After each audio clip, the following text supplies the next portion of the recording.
ang tanong nila kung makakain ba daw itong impeachment process, pero marami namang bagay sa buhay na importante rin na hindi nahahawakan.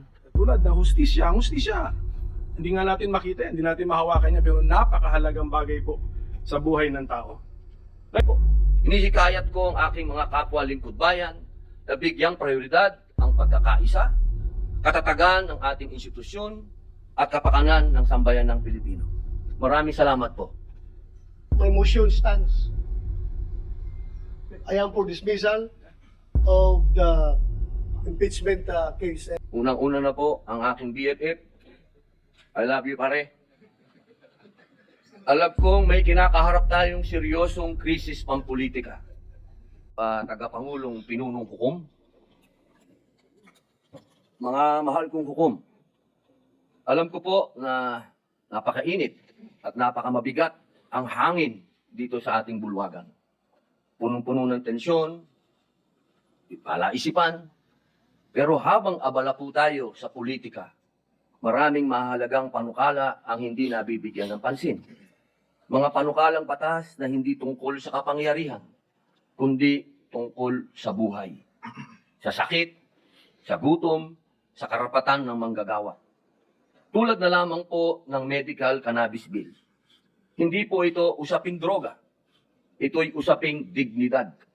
Araw-araw may mga batang may epilepsy, may mga cancer patients, may mga nanay at tatay na umiiyak sa sakit, humihingi ng legal na lunas. Nandito na po ang solusyon, pero pinapatagal pa natin. Gaano ba katagal natin hahayaang magdusa ang kapwa natin? Isa pa po, ang mga panukala ukol sa pagtataas ng minimum wage ng mga manggagawa sa pribadong sektor. Hindi po nagpapahinga ang presyo ng bilihin. Ang pamasahe, pagkain, renta, lahat po ay tumataas. Pero ang sahod, naiiwan. Kailangan po nating ipaglaban ang manggagawang Pilipino. Ibigay na natin ang nararapat para sa kanila. Isa pa po, ang Revised Cooperative Code Bill na nakapasa na sa ikatlong pagbasa sa mababang kapulungan at pinagdidiskusyonan pa rin sa komite sa Senado. Ito po para sa mga magsasaka, mangingisda at maliliit na negosyante. Pinal na sana, isang boto na lang, pero naisang tabi pa. Sila po ang bumubuhay sa probinsya. Sila rin ang tunay na haligi ng lokal na ekonomiya. Bakit natin sila pinaghihintay? Mga mahal kong kasama sa Senado, unang-una na po ang aking BFF. I love you, pare.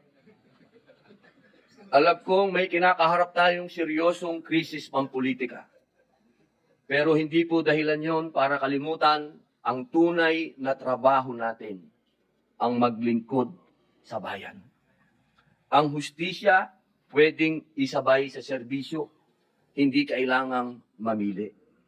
Pakiusap ko po, huwag nating hayaang matabunan ng ingay ng politika ang sigaw ng ordinaryong Pilipino.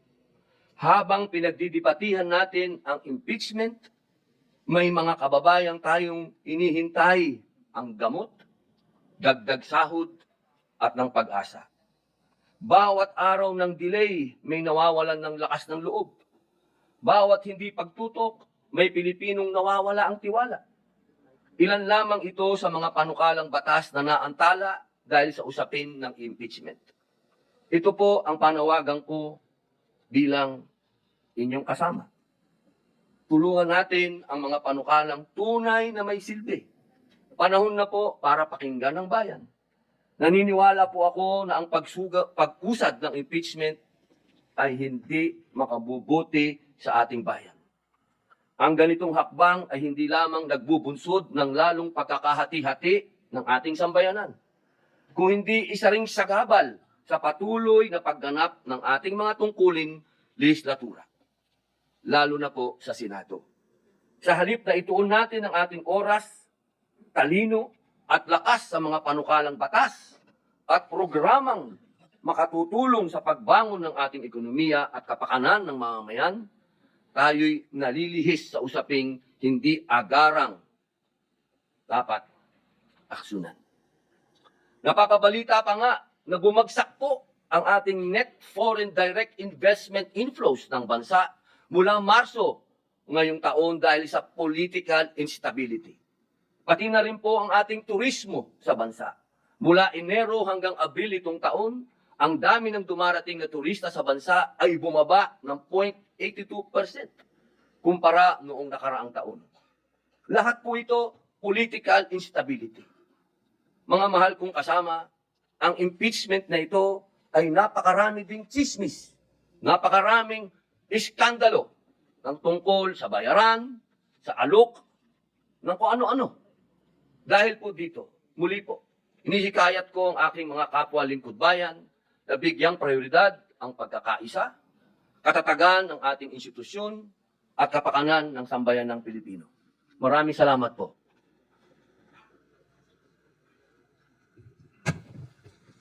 Senator, what is the pleasure of Senator Judge Pimentel? Since there is a motion, I think, Mr. President, and the motion is to dismiss the entire impeachment case. So this representation has no choice but to object to the motion. And if I can, just like the movement, if I can also now give my reasons, Mr. President. The gentleman, Before that, with the indulgence of the minority leader. what is the Senator- pleasure of Senator Judge Cayetano? Just to clarify the motion before we debate on it, because I heard Senator Bongo second, but he also stated that okay din i-remand. Because personally, I'm against the dismissal, but I would be willing to hear arguments on remanding. So I'm sorry, Senator Pimentel, I just want to know, is Senator Bongo actually proposing to amend the motion of Senator Judge Bato, and is Judge Bato amendable to that? Sorry. No, Mr. President, I was not confused at all because No, I'm the one who's Senator Go gave a seconding speech. So the motion stands. He is seconding the Yeah. motion. Pero yung So- laman, Mr. The reason I want to ask, because I will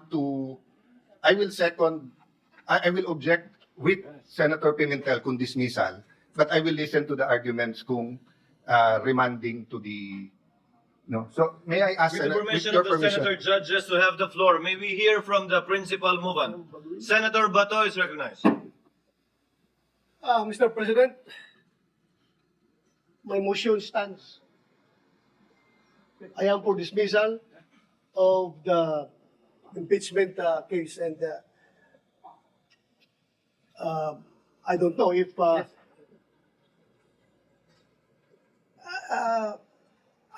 am open. I am open for discussion. I heard the statement of Senator Alan Cayetano, but still, I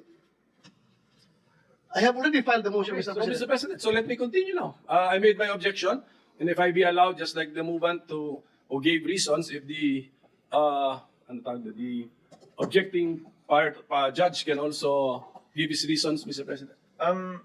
What is the pleasure of Senator Judge Villanueva? Mr. President, this is to somehow give this representation's point of view with regard to the pending motion. And as I made mention a while ago, Mr. President, I am also objecting, Mr. President, respectfully. But hope springs eternal, Mr. President. Bigla akong narinig yung binanggit ni Senator Alan and Senator Bongo. And if I'll be able to explain later after the minority leader, perhaps this representation would be able to encourage and influence the original movement of the motion. So I yield the floor to our minority leader, Mr. President. Chair would like to save the time of the court, so the chair will in the meantime allow Senator Pimentel to make of record his position, presumably against dismissal. Thereafter, before entertaining Against the other motion. Against the motion. Yeah. against the motion, before entertaining other senator judges to speak, the chair will suspend the session in case the appeals made will change anything. So that we will pursue this matter and put a matter to a vote with certainty. Senator Pimentel may proceed. No, I think, Mr. President, the motion has been made, and this representation is objecting. So later on, we have to now process the motion and vote on it because there is in a collegial body someone is objecting. Mr. Senator Pimentel, you may proceed. Yes, Mr. President.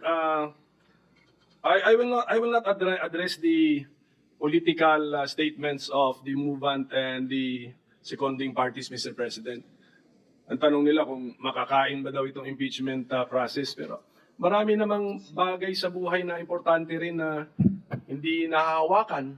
Tulad ng hustisya. Ang hustisya, hindi nga natin makita, hindi natin mahawakan niya, pero napakahalagang bagay po sa buhay ng tao. Ngayon, pagdating po sa konstitusyon, bakit inaangalan ko yung motion? The motion actually is unconstitutional, in the opinion of this representation. Because, according to Article 11, Section 3, Paragraph 6, first sentence lang yung babasahin ko, the Senate shall have the sole power to try and decide all cases of impeachment. So tignan natin mga fellow senator judges, sole power. So ibig sabihin ng sole power, tayo lang ang may kapangyarihan, ang Senado lamang ang may kapangyarihan na mag-try and decide. So, litisin ang isang impeachment case at hatulan, desisyonan. Ngayon, kung aayaw tayo kaagad, hindi natin na-try, ang try is litis, palabas yung mga facts para ma-apply natin yung judgment natin sa facts, wala na pong matatakbuhang ibang body. That's why a motion which cuts short the entire process is unconstitutional. And then, same article, Section 3, Paragraph 4, basahin ko ulit ito, pero paulit-ulit ko na ito sinasabi when we were in legislative session. In case the verified complaint or resolution of impeachment is filed by at least 1/3 of all the members of the House, the same shall constitute the articles of impeachment and trial by the Senate shall forthwith proceed.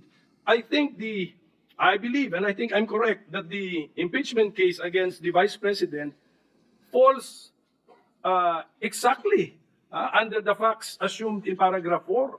This is the articles of impeachment filed by at least 1/3 of all the members of the House. Lampas-lampas pa nga sa 1/3 of all the members of the House. Therefore, what should the Senate do? Trial by the Senate shall forthwith proceed. So, trial means we bring out the facts so that we can now apply what is the mandate of the Constitution. Mag-decide tayo given the facts.